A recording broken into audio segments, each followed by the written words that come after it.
Welcome to Vnews, and here are the headlines. Vietnam-China hold strategic defense dialogue. Central bank remains firm on interest rates. Japanese people pin hopes on new prime minister.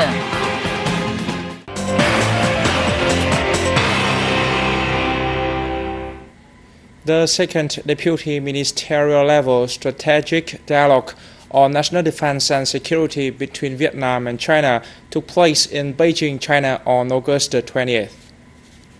The dialogue was co-chaired by Vietnamese Deputy Defense Minister Lieutenant General Nguyễn Chí Vịnh and Deputy Chief of the General Staff of the Chinese People's Liberation Army, Senior Lieutenant General Ma Xiaotian. The two sides agreed that under the motto of friendly neighborliness, comprehensive cooperation, long-lasting stability, and looking toward the future, and the spirit of good neighbors, good friends, good comrades, and good partners, relations between the parties and states of Vietnam and China have been growing constantly in line with the comprehensive strategic cooperation partnership framework.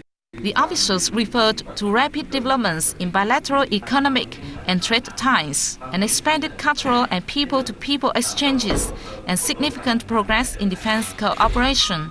They noted that the regular exchange of delegations at various levels has helped the two armies strengthen trust, promote mutual understanding, and forge close ties. The two sides agreed to further cooperation in many fields, such as the exchange of delegation and personnel training for both long and short terms. They plan to soon complete a common hotline for the two defense ministries. They underlined the need to step up information dissemination work to raise the people's awareness of the traditional friendship and practical mutually beneficial cooperation between the armies and people of the two countries. At the dialogue, the Vietnamese and Chinese officials shared viewpoints on the EC issue as well as regional and international issues. On this occasion, Chinese Defense Minister Senior Lieutenant General Quang Liem received Vietnamese senior defense officials. State President Trương Tấn Sang received new foreign ambassadors to Vietnam and said farewell to others in Hanoi on August 29th. Receiving Malaysian Ambassador Azmi bin Mohammed Zabidi, President Sang said he was pleased to see the two countries' growing relations in many areas, particularly the economic and trade ties. He proposed the two countries continue to increase social, economic, and security cooperation. The Malaysian ambassador told the host that close cooperation will enable the two countries to promote policies to boost two-way trade, which has already reached $5 billion. Receiving U.S. Ambassador David Brookshire, President Sang said he believed that with his experience and competence in foreign affairs, the new ambassador will have a successful term of working and making contributions to the two countries' diplomatic ties. The president affirmed that the U.S. is Vietnam's leading prioritized partner. He said, although differences in some issues still remain to be discussed, bilateral ties in general are being enhanced and proven through the prospect of cooperation in investment, science and technology, education and training. Ambassador Shea said that the U.S. strongly supports multilateral and peaceful solutions for the East Sea issue and cooperation in sustainable use of the Mekong water resources. He expressed he believed that the two countries' leaders will have more cooperation activities toward the spirit of the strategic partnership in their diplomatic ties. On the day, President Sang met with Irish Ambassador Damien Cole. Later, he said farewell to Indonesian Ambassador Pitono Purnomo. Moving to other news, the State Bank on August 29th said it has agreed with representatives of 12 major commercial banks on measures to stabilize monetary market in the remaining months of the year. At the meeting, commercial banks pledged to comply with the State Bank's cap on deposit interest rates, currently at 14% per year, and to cut average lending interest rates for businesses to around 17 to 19% by mid-September. State Bank Governor Nguyễn Văn Bình urged credit agencies to continue control credit growth rate at under 20%. To further show up confidence in the domestic currency, the governor affirmed that the value of the Vietnamese đồng would not be depreciated against the US dollar by more than 1% over the next 4 months. The same day, the State Bank raised the foreign currency compulsory reserve ratios for commercial banks by 1 percentage point to 8% of total deposits in a move to limit the growing number of new loans being made in US dollars. Central Quang Ngai Province on August 29th hosted an exhibition introducing its sea, island and cultural heritages. The presentation of 550 antiques, documents and photos explores Sa Huỳnh and Champa cultures, the making of ceramic wares of the Lê dynasty and objects found off waters of Quang Ngai and southern Central Coast.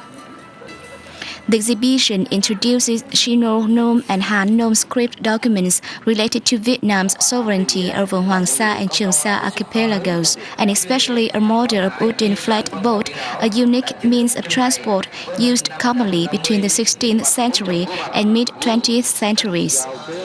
The boat was once used nearly 200 years ago by the Special Hoàng Sa Navy force to travel to Trường Sa and Hoàng Sa archipelagos to measure, gather samples and affirm the nation's sovereignty.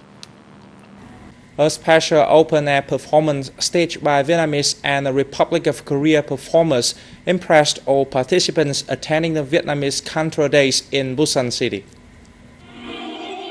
The artists charmed audiences with performances deeply featuring the country's cultural identity, such as drum performance by rock artists and Hue Imperial Palace ancient dance by Vietnamese artists. Solo performances with traditional music instruments like monochord and ero helped audiences learn about similarities between Vietnamese and Korean cultures. The 2-hour show was the most special that Busan citizens have enjoyed so far.